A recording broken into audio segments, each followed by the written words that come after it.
నేనైతే కందపోహ చేస్తున్నాం. ఆలస్యం కందపోహ ఫస్ట్ అయితే మనం కడాయి పెట్టుకొని అలా ఆయిల్ పోసుకున్న ఒక 2 పావులు నరన పోసుకున్న 2 పావు మీద కొంచెం ఎక్కువ.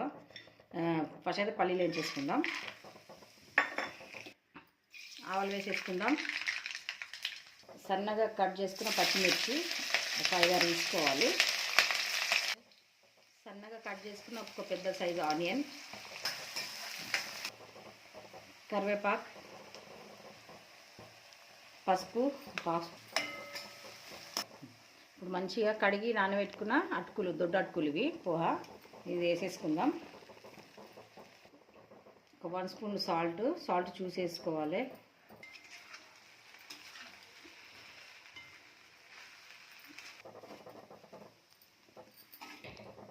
మంచిగా కలిపేసుకున్నాక పల్లీలు, ఒక నిమ్మకాయ ఆప్షన్, కానీ పిండితోనే బాగుంటుంది. 1 స్పూన్ షుగర్, మంచి ఫ్లేవర్ వస్తుంది షుగర్ వేస్తే. సన్న కట్ చేసిన కొత్తిమీర మంచిగా ఎక్కువనే వేసుకోవాలి, బాగుంటుంది ఫ్లేవర్. ఓకే అండి, మన పోహ రెడీ అయింది. చూడండి ఎంత బాగా వచ్చింది.